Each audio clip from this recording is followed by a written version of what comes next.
विद्यार्थी मित्रांनो नमस्कार। मित्रांनो, आज आपण प्रॅक्टिस सेट 7.2 सोडून पाहणार आहोत। अतिशय सोपा प्रॅक्टिस सेट आहे। डायरेक्ट व्हेरिएशन आणि इनव्हर्स व्हेरिएशन आपण शिकलोय, त्यातल्या इनव्हर्स व्हेरिएशन वर आधारित हा प्रॅक्टिस सेट आहे। संपूर्ण प्रॅक्टिस सेट व्यवस्थित पहा, मी सगळे प्रश्न तुम्हाला सोडवून देत आहे। तर मित्रांनो, तुम्ही जर चॅनलवर नवीन असाल तर सबस्क्राइब करा, व्हिडिओ आवडल्यास लाईक नक्की करा। आता बघा, the information about numbers of workers and number of days to complete a work is given in the following table.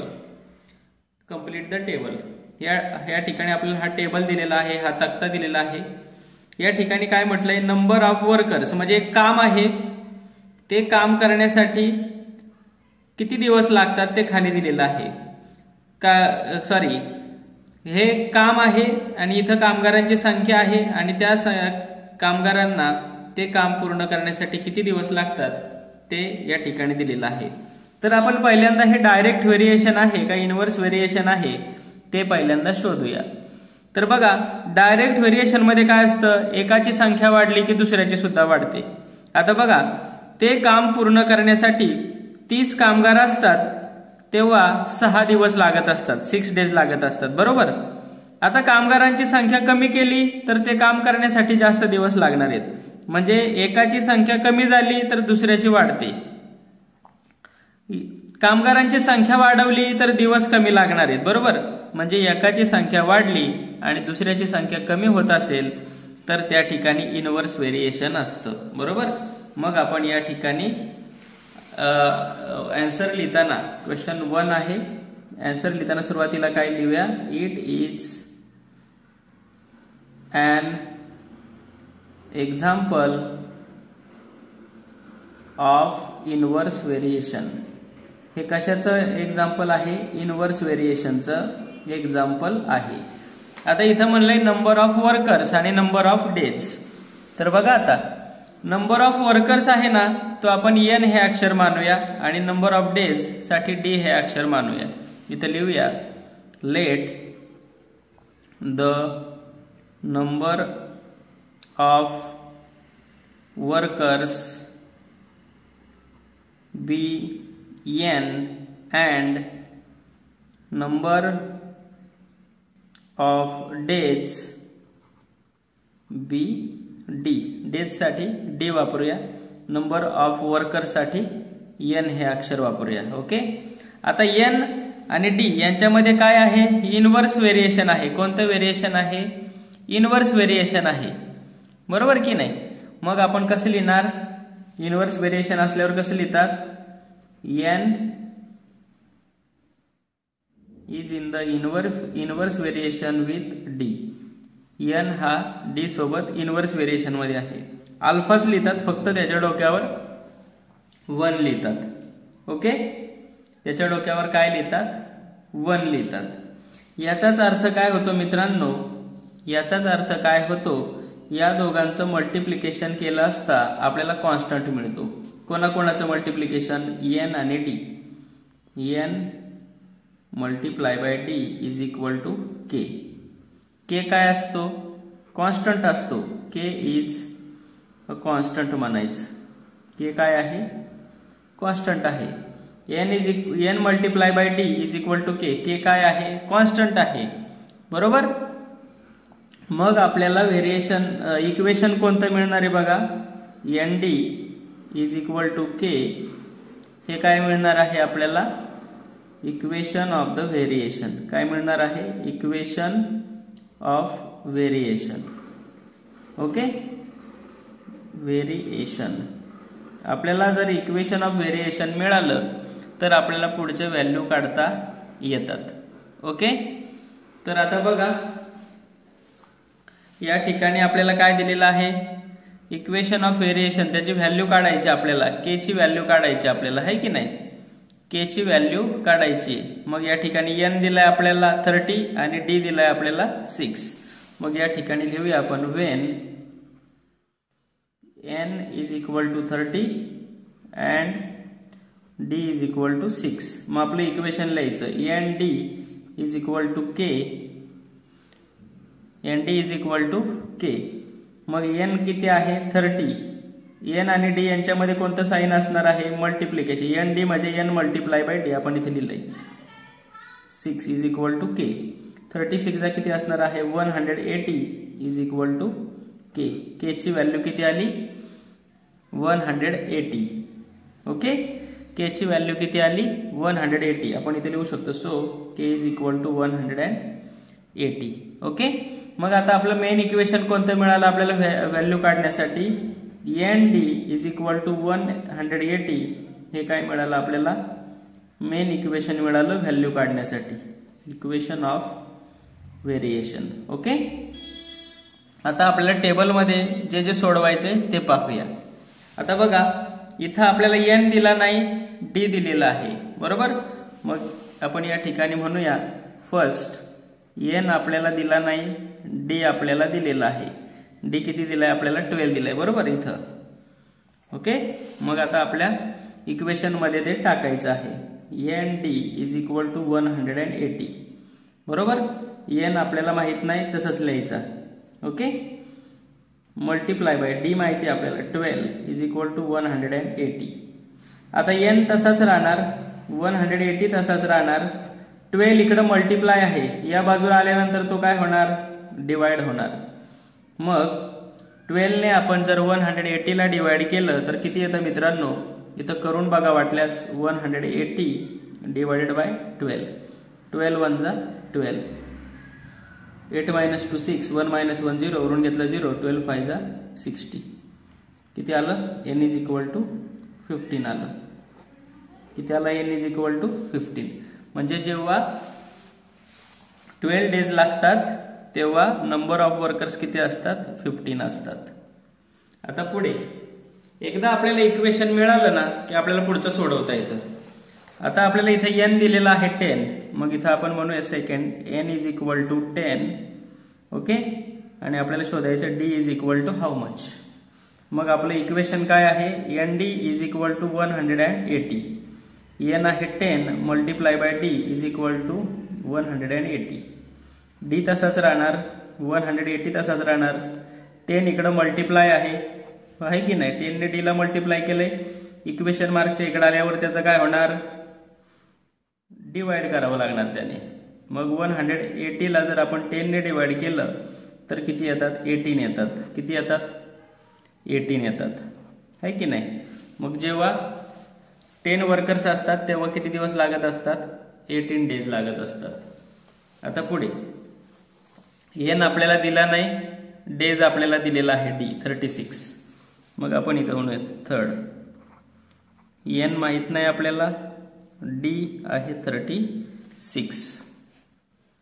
Okay, तर आता बघा N D is equal to 180. n माहित नाही d आहे 36 इज इक्वल टू 180. n तसाच ठेवायचा 180. हा 36 multiply आहे इकडे आहे डिवाइड होणार. n इज इक्वल टू 36 ने 180 ला डिवाइड केल्यावर किती येतात 5 येतात. म्हणून n इज इक्वल टू किती येणार 5 येणार. आणि मग जेव्हा 36 डेज लागत असतात तेव्हा वर्कर्स किती असतात 5 असतात. तर अशा पद्धतीने हा टेबल कंप्लीट करायचा होता. आता याच्या पुढचा क्वेश्चन पाहूया आपण. मित्रांनो आता क्वेश्चन नंबर 2 मध्ये बघा काय दिलेलं आहे. पहिल्यांदा क्वेश्चन वाचायचं आहे आपण पहिल्यांदा क्वेश्चन वाचायचं आहे आणि मग समजून घेतल्यानंतर सोडवायचं आहे. Find the constant of variation and write the equation of variation for every example given below. या ठिकाणी आपल्याला जे एक्झाम्पल दिलेले आहेत ना त्यातल्या प्रत्येकाचं काय करायचं आपल्याला कॉन्स्टंट लिहायचं आहे आणि इक्वेशन सुद्धा लिहायचंय त्या व्हेरिएशनचं. ओके, तर आता पहिल्यांदा आपल्याला दिलंय P is in the inverse variation with 1 upon Q if P is equal to 15 and then Q is equal to 4. Okay, तर आपण आता हा पहिला क्वेश्चन सोडवायला लागूया. क्वेश्चन नंबर 2 मधला पहिला क्वेश्चन बघा काय आहे. P आणि Q याच्यामध्ये इनवर्स व्हेरिएशन आहे बघा. मग काय दिले आपल्याला P आणि Q यांच्यामध्ये इनवर्स व्हेरिएशन आहे हे असं दिलेलं आहे. आणि आपल्याला काय म्हटलंय, P is equal to 15 and Q is equal to 4 दिलेला आहे. P is equal to 15 and Q is equal to किती दिलेला आहे 4. मग आता यांच्यामध्ये इनव्हर्स व्हेरिएशन आहे बघा, यांच्यामध्ये इनव्हर्स व्हेरिएशन आहे बरोबर. याचाच अर्थ काय होणार, P आणि Q चा मल्टिप्लिकेशन केला तर आपल्याला काय मिळणार आहे, कॉन्स्टंट मिळणार आहे. P multiply by Q is equal to K. K काय आहे, K is a constant. K is a काय आहे, कॉन्स्टंट लाईज. ओके. आता P आपल्याला दिलेला आहे 15 बरोबर.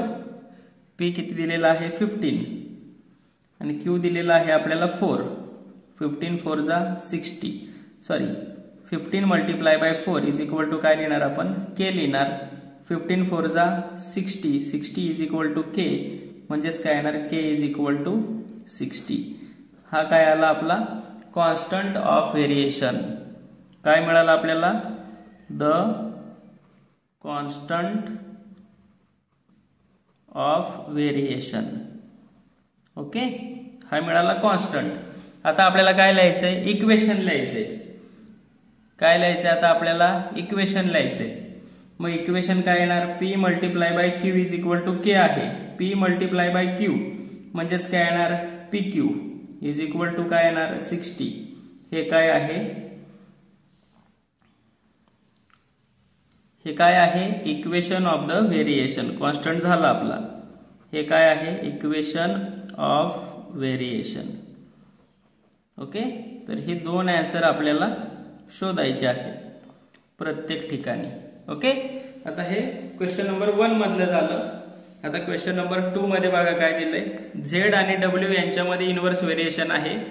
Z आहे 2.5 आणि W आहे 24. मग इथे लिहूया आपण हा क्वेश्चन 2.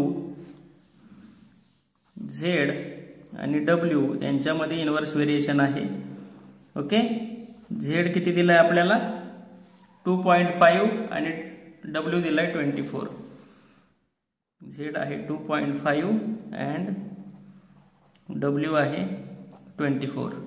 ओके, Z आणि W यांच्यामध्ये काय होणार, मल्टिप्लिकेशन होणार. इनव्हर्स व्हेरिएशन आहे इज इक्वल टू K बरोबर. K काय आहे, K इज अ कॉन्स्टंट, तो स्थिरांक आहे बरोबर.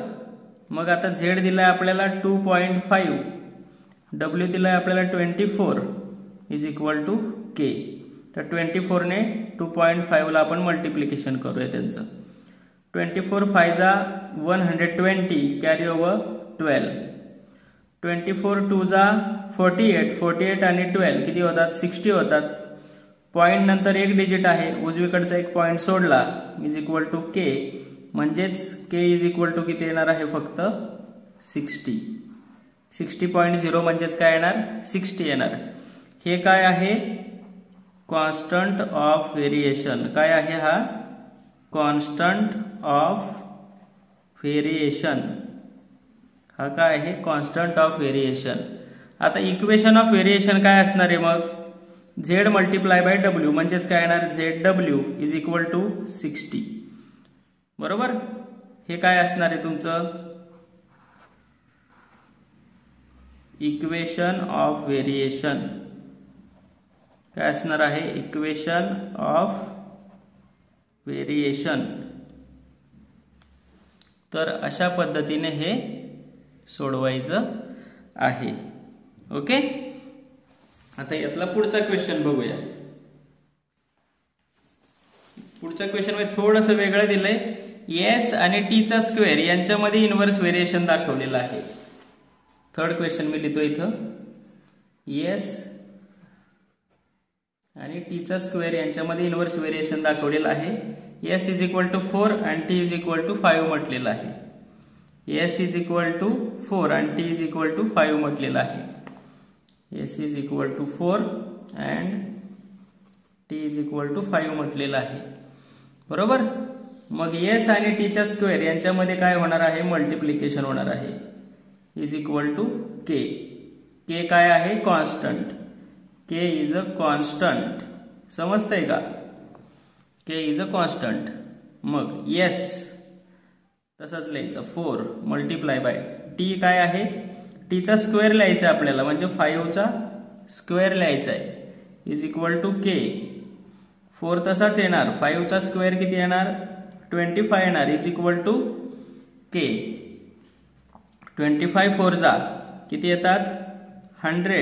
100 इज इक्वल टू के, म्हणजेच काय येणार के ची व्हॅल्यू किती आली, के इज इक्वल टू 100. के ची व्हॅल्यू किती आली 100 आली. आणि हा काय आहे आपला constant of variation. Constant of variation. Okay, constant of variation. आता आपले इक्वेशन ऑफ व्हेरिएशन काय येणार, S multiply by T square म्हटल्यानंतर काय येणार S T square is equal to K म्हणजे काय येणार 100. हे काय आहे आपलं इक्वेशन ऑफ व्हेरिएशन. हे काय आहे इक्वेशन ऑफ व्हेरिएशन. नाही तर लिहायचं इक्वेशन ऑफ व्हेरिएशन. ओके, आता यातला 4th क्वेश्चन पाहूया आपण. एक्स आणि रूट वाय यांच्यामध्ये इनव्हर्स व्हेरिएशन आहे. एक्स इज इक्वल टू म्हटलंय 15 आणि वाय इज इक्वल टू म्हटलंय 9. इथं सोडवूया आपण. Question 4 X and root Y. Root Y त्याचं आहे की नाही. आता तर म्हटलंय एक्स इज इक्वल टू किती म्हटलंय 15 आणि वाय इज इक्वल टू म्हटलंय 9.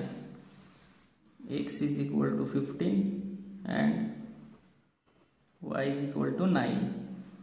मग आता x multiply by root y is equal to आपण काय होणार k.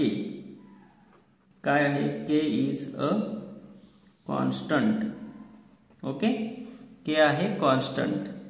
आता x ची व्हॅल्यू आहे 15 मल्टिप्लाय बाय रूट y काय आहे 9 is equal to k. 15 multiply by 9चं रूट काय येतं 3 इज इक्वल टू के. म्हणजेच 15 3 जा 45 is equal to K. K is equal to 45. K is equal to 45 हा काय मिळाला आपल्याला कॉन्स्टंट ऑफ व्हेरिएशन. काय मिळाला कॉन्स्टंट ऑफ व्हेरिएशन. ओके, आणि मग याचं आपण इक्वेशन कसं लिहिणार X multiply by root Y म्हणजेच काय येणार एक्स रूट वाय आहे की नाही. X root Y is equal to 45. हे काय आहे इक्वेशन ऑफ व्हेरिएशन. हे काय आहे इक्वेशन ऑफ व्हेरिएशन. तर अशा पद्धतीने हे क्वेश्चन सोडवायचे होते. आता यातला पुढचा क्वेश्चन पाहूया मित्रांनो.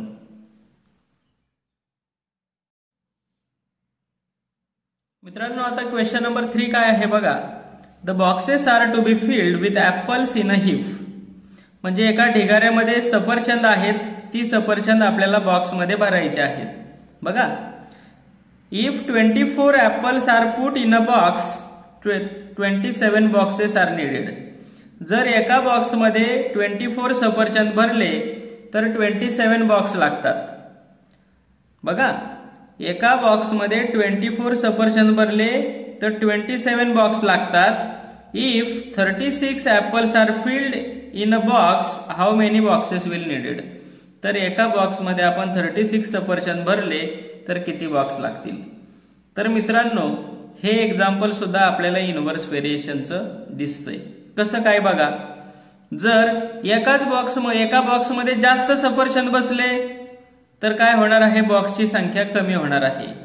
बॉक्समध्ये जर कमी सफरचंद भरले तर जास्त बॉक्स लागणार आहेत आपल्याला. प्रत्येक बॉक्समध्ये आपण जर जास्त सफरचंद भरले तर लागणारे बॉक्स कमी होतील. प्रत्येक बॉक्समध्ये आपण कमी सफरचंद भरले तर आपल्याला लागणाऱ्या बॉक्सची संख्या वाढणार आहे. म्हणजे एक वाढलं तर दुसरं कमी होतंय, दुसरं कमी झालं तर पहिलं वाढतंय. यालाच काय म्हणतो आपण, इनव्हर्स व्हेरिएशन म्हणतो. मग आपण याचा आन्सर लिहूया. It is an example of inverse variation. Okay, हे इनव्हर्स व्हेरिएशनचं एक्झाम्पल आहे, हे असं आपण लिहिलं. बरोबर. आता ऍपलचा जो नंबर आहे तो आपण ए मानूया. Let the number of apples be A. म्हणजे ऍपलची जी संख्या आहे ती आपण ए मांडलेली आहे. And the number of boxes B. बॉक्सेसची संख्या आपण बी मानली, ऍपलची संख्या आपण ए मांडली. मग आपण हे कसं लिहिणार, सिम्बॉल मध्ये ए आणि बी यांच्यामध्ये काय आहे, इनव्हर्स व्हेरिएशन आहे. मग आता हे सोडवण्यासाठी आपण काय करणार, नेहमीप्रमाणे कॉन्स्टंट काढणार आहे की नाही. मग आता बघा, so A multiply by B is equal to K. काय आहे, के इज अ कॉन्स्टंट. के काय आहे, कॉन्स्टंट आहे. ओके. आता आपल्याला ए किती आहेत, पहिल्यांदा ऍपल दिले 24, तेव्हा बॉक्स किती लागतात, 27. मग इथं आपण लिहूया, when A is equal to 24 and B is equal to 27. जेव्हा आपल्याला 24 ऍपल्स एका बॉक्समध्ये भरली तेव्हा 27 बॉक्स लागले. मग आपण हे इथं टाकूया value, 24 multiply by 27 is equal to K. या दोघांचं जर मल्टिप्लिकेशन केलं तर मित्रांनो येतं 648 is equal to K. K किती आला, 648. ओके. आणि हे काय आहे आपला कॉन्स्टंट ऑफ व्हेरिएशन, चलनाचा स्थिरांक, कॉन्स्टंट ऑफ व्हेरिएशन. ओके. तर एवढं लिहिलं. तर आता आपल्याला इक्वेशन लिहायचंय. काय येणार equation, A multiply by B is equal to K. A multiply by B म्हणजेच काय, A B is equal to K. किती आलं, 648. हे काय आलं, इक्वेशन ऑफ व्हेरिएशन. काय आलं, इक्वेशन ऑफ व्हेरिएशन आहे हे. ओके.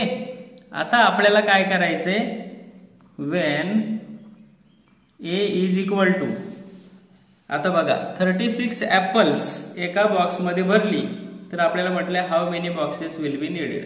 तर म्हणल्यानंतर ए इज इक्वल टू किती म्हणायचं आपण, 36. ऍपल आहे 36.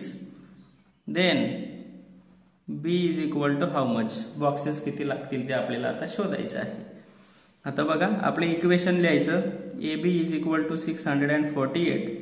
ए किती आहे 36 मल्टिप्लाय बाय बी तसाच येणार इज इक्वल टू 648. तर बी तसाच राहणार, 648 तसाच राहणार. 36 इकडे मल्टिप्लाय आहे, इकडे आल्यानंतर डिवाइड होणार. बरोबर. आता बी इज इक्वल टू 36 ने जर आपण 648 ला डिवाइड केलं तर किती येणार आहे मित्रांनो, तर मित्रांनो येतं 18 येतं. किती येतं, 18 येतं. किती येतं, 18 येतं. बी इज इक्वल टू 18. किती येतं, 18 येतं. म्हणजेच किती बॉक्स लागणार आहेत, किती बॉक्स लागणार आहेत, 18 बॉक्स लागणार आहेत. मग या ठिकाणी आपण लिहिणार 18 boxes will be needed. 18 box लागणार आहेत. मग आपण लिहिणार 18 बॉक्सेस विल बी नीडेड. तर अशा पद्धतीने हे सोडवायचं आहे. आता पुढचा क्वेश्चन पाहूया. मित्रांनो आता क्वेश्चन नंबर 4 मध्ये बघा काय दिलेलं आहे. Write the following statements using symbol of variation. व्हेरिएशनचा सिम्बॉल वापरून आपल्याला लिहायचे. Okay. The wave length of sound L या अक्षराने दाखवले आहे बघा. अँड फ्रिक्वेन्सी एफ या अक्षराने दाखवले आहे बघा. Are in inverse variation. L आणि एफ यांच्यामध्ये काय आहे, इनव्हर्स व्हेरिएशन आहे. क्वेश्चन नंबर 4 त्यातलं फर्स्ट. एल आणि एफ यांच्यामध्ये काय आहे? इनव्हर्स व्हेरिएशन आहे. मग हे आपण सिंबल वापरून कसं लिहिणार? एल आणि एफ यांच्यामध्ये इनव्हर्स व्हेरिएशन आहे, मग अल्फा लिहिणार 1/f. हे असं लिहायचं आहे. ओके, हे पहिल्याचं आन्सर. आता दुसरं बघा. The intensity of light varies inversely with the square of the distance of a screen from the lamp. आता यांच्यामध्ये आय आणि काय म्हटलंय? डी.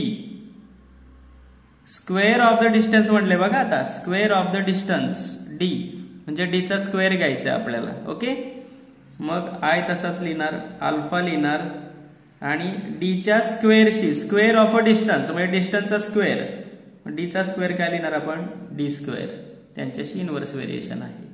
तर हे असं सोडवायचं आहे. ओके, आता क्वेश्चन नंबर 5 पाहूया आपण. x and root y are in inverse variation. म्हणजे x आणि रूट y यांच्यामध्ये इनव्हर्स व्हेरिएशन आहे. x ची व्हॅल्यू जेव्हा 40 असते तेव्हा y ची व्हॅल्यू असते 16. जेव्हा x ची व्हॅल्यू 10 असते तेव्हा आपल्याला म्हटले फाइंड y. मग आपण काय करायचं? हे लिहून घेऊया. x आणि रूट y यांच्यामध्ये इनव्हर्स व्हेरिएशन आहे. म्हणजे आपल्याला पहिल्यांदा कॉन्स्टंट ऑफ व्हेरिएशन लिहावं लागणार आहे. So x multiply by root y is equal to k. k is a constant. Okay, k is a constant. आता आपल्याला म्हटलंय वेन x 40 तेव्हा y किती आहे? 16.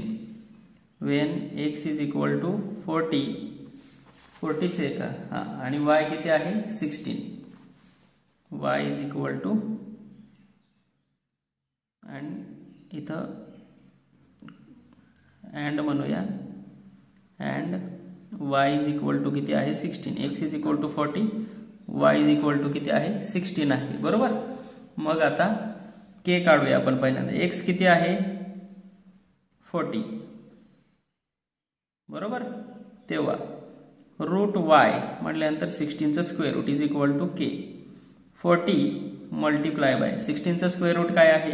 4 इज इक्वल टू k. 4 4 जा 16, 0 4 जा 0. किती आलं? 160 is equal to k. k काय आलाय? 160. बरोबर. हा काय आहे? Constant of variation. काय आहे? कॉन्स्टंट ऑफ व्हेरिएशन आहे k. ओके, आता इक्वेशन कसं येणार? x root y is equal to 160. हे काय आलं? Equation of variation. ओके, आता पुढे इक्वेशन तर मिळालं. आता आपल्याला काय दिलंय व्हॅल्यू? पुढे x ची व्हॅल्यू दिली आपल्याला 10, y ची व्हॅल्यू आपल्याला काढायची. मग आपण म्हणूया when x is equal to 10 then y is equal to how much. बरोबर. मग आपण आपलं इक्वेशन लिहायचं. x root y is equal to 160. बरोबर. मग आपण काय लिहायचं? x ची व्हॅल्यू किती आहे? 10 multiply by root y is equal to 160. आता पुढे रूट y तसंच राहणार, 160 तसंच राहणार. 10 इकडं मल्टिप्लाय आहे, 10 इकडं मल्टिप्लाय आहे. इकडे आल्यानंतर तो काय होणार? डिवाइड होणार. 160 ला 10 ने डिवाइड केल्यावर किती येणार आहे? 16 येणार आहे. Root y is equal to 16. बरोबर. Root y is equal to 16. आता 16चं स्क्वेअर रूट किती आहे? 4. बरोबर. 16चं स्क्वेअर रूट किती? Root y is equal to 16. मग आपल्याला काय लिहायचे आहे? y ची व्हॅल्यू लिहायची आहे. बरोबर. म्हणजे दोन्ही साइडचा आपल्याला काय करावं लागणार? स्क्वेअर करावं लागणार. रूट y चा स्क्वेअर आणि 16y चा स्क्वेअर. आपल्याला y ची व्हॅल्यू लिहायची, रूट y ची व्हॅल्यू लिहायची नाही आपल्याला. वायची व्हॅल्यू लिहायची. म्हटल्यानंतर वायचा स्क्वेअर केला, रूट वायचा स्क्वेअर केला तर किती येणार आहे, वाय येणार आहे. इकडं 16चा स्क्वेअर करायचा, 16चा स्क्वेअर येणार आहे 256. म्हणजेच वाय इज इक्वल टू किती आलं, 256. ओके, तर हे असं करायचं आहे. Root Y is equal to 16 आलंय. मग आपल्याला व्हॅल्यू काढायची वायची, म्हणून या दोन्ही साईडचा काय केला, स्क्वेअर केला. दोन्ही साईडचा काय केला, स्क्वेअर केला. मग वाय इज इक्वल टू किती आलं, 256. तर अशा पद्धतीने हा क्वेश्चन सोडवायचा आहे. आता पाहूया पुढचा क्वेश्चन. मित्रांनो, आता 6 नंबरच्या क्वेश्चन मध्ये काय दिले बघा. X varies inversely as Y when X is equal to 15 then Y is equal to 10. If X is equal to 20 then Y is equal to how much. तर बघा, सेम पहिल्यासारखंच करायचं आहे. एक्स आणि वाय यांच्यामध्ये इन्व्हर्स व्हेरिएशन आहे, म्हणून असं symbol मध्ये आपण लिहूया. एक्स आणि वाय यांच्यामध्ये इन्व्हर्स व्हेरिएशन आहे. Okay, so X multiply by Y is equal to K. K काय असणार आहे, K is a constant. Okay, तर आता एक्स किती आहे, 15 आहे. वाय किती आहे, 10 दिलेला आहे. बरोबर, 15 10 जा 15 multiply by 10 is equal to K येणार. 15 10 जा 150 is equal to K. K is equal to 150. हा काय आहे, कॉन्स्टंट ऑफ व्हेरिएशन. काय आहे, कॉन्स्टंट ऑफ व्हेरिएशन आहे. ओके, कॉन्स्टंट ऑफ व्हेरिएशन आहे. ओके, तर आता बघा, कॉन्स्टंट ऑफ व्हेरिएशन झालं आपला. मग आता आपल्याला काय लिहायचंय, equation of variation. X multiply by Y is equal to K म्हणल्यानंतर किती आलाय, 150. मग एक्स मल्टिप्लाय बाय वाय म्हणजे X Y is equal to किती येणार, 150. हे काय आहे मग, equation of variation. Okay, X Y is equal to 150. हे काय आहे, इक्वेशन ऑफ व्हेरिएशन. आता आपल्याला काय म्हटलंय, if X is equal to 20 then Y is equal to how much. X is equal to किती म्हणले आता आपल्याला, when X is equal to 20 then Y is equal to how much. तर आता बघा, X Y is equal to किती आलंय, 150 आलंय. बरोबर, एक्स ची व्हॅल्यू आहे 20 multiply by Y is equal to 150. Y तसाच राहणार, 150 तसाच राहणार. 20 इकडं मल्टिप्लाय आहे, इकडे आल्यानंतर ते काय होणार, डिवाइड होणार. बरोबर, आता यांचं डिव्हिजन 150 डिवाइड बाय 20. 0 ला 0 कट झाला, 15 डिवाइडेड बाय 2. 2 7 जा 14. 5 minus 4 1. 1 minus 1 0. वरचे नंबर संपलेत, एक्स्ट्रा 0 घेतला, पॉइंट दिला. 2 5 जा 10. y इज इक्वल टू किती आलं, 7.5. किती आलं, y इज इक्वल टू किती आलं, 7.5. तर अशा पद्धतीने हे सोडवायचं आहे. ओके, आणि मित्रांनो, आपला हा प्रॅक्टिस सेट या ठिकाणी संपलेला आहे. थँक्यू.